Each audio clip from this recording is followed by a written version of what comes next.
दोस्तों, मैं कक्कू सिन्हा 100 शब्द प्रति मिनट की गति से 5 मिनट की हिंदी शॉर्ट हैंड की डिक्टेशन देने जा रहा हूँ। मेरे चैनल को सब्सक्राइब करना और बेल आइकन को प्रेस करना ना भूले दोस्तों। स्टार्ट।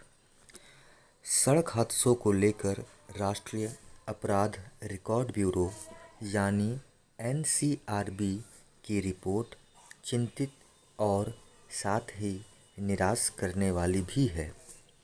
इस रिपोर्ट के अनुसार बीते वर्ष मार्ग दुर्घटनाओं में 1.5 लाख से अधिक लोगों की जान गई।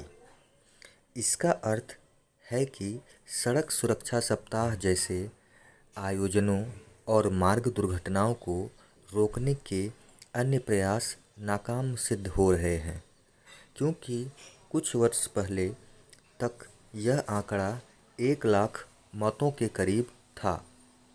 मार्ग दुर्घटनाओं में मरने वालों की संख्या बढ़ना इसलिए गंभीर चिंता का विषय है क्योंकि कई ऐसे देशों के मुकाबले भारत में वाहनों की संख्या उतनी नहीं, जहां कहीं कम सड़क हादसे होते हैं।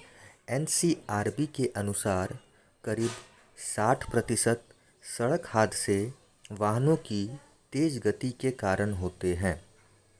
इस कारण के मूल में जाने की आवश्यकता है, क्योंकि यातायात नियमों की अनदेखी, गलत और कई बार तो उल्टी दिशा में वाहन चलाने, अतिक्रमण एवं सड़कों की खराब डिजाइन के कारण भी हादसे होते हैं। इसी तरह सड़कों के गड्ढे भी मार्ग दुर्घटना का कारण बनते हैं। गड्ढा मुक्त सड़कों का संकल्प महज एक नारा बनकर रह गया है। प्रायः प्रमुख सड़कों पर भी महीनों तक गड्ढे बने रहते हैं। उनके कारण हादसे भी होते रहते हैं, लेकिन जिन पर सड़कों के रखरखाव की जिम्मेदारी होती है वे चेतते ही नहीं। NCRB के आंकड़े यह भी कह रहे हैं कि सड़कों की लंबाई में केवल 2.1% की हिस्सेदारी वाले राष्ट्रीय राजमार्गों में 30% से अधिक सड़क दुर्घटनाएं होती हैं। इसका मतलब है कि जैसे जैसे राष्ट्रीय राजमार्ग बन रहे हैं, वैसे वैसे मार्ग दुर्घटनाओं का आंकड़ा भी बढ़ रहा है। ऐसे में यह आवश्यक है कि सड़क हादसों के मूल कारणों की पहचान कर उनका प्राथमिकता के आधार पर निवारण किया जाए। इसमें केंद्र सरकार के साथ राज्य सरकारों और उनकी यातायात पुलिस को भी सजगता दिखानी होगी। इसके अलावा सड़कों के रखरखाव के लिए जिम्मेदार विभागों को भी जवाबदेह बनाना होगा। अभी यह जवाबदेही केवल कागज़ों तक सीमित है। इसी कारण सड़कों पर दुर्घटना बहुल स्थलों की पहचान होने के बाद भी समय रहते अपेक्षित कदम नहीं उठाए जाते।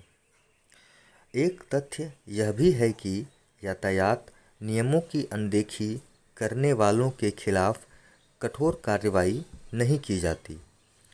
सड़क हादसों को रोकने के उपायों पर इसलिए प्राथमिकता के आधार पर अमल होना चाहिए, क्योंकि इन हादसों में अधिकतर उनकी जान जाती है जो अपने परिवार के कमाऊ सदस्य होते हैं। इससे वह परिवार गंभीर संकट से घिर जाता है। यह संकट समाज के साथ राष्ट्र को भी प्रभावित करता है।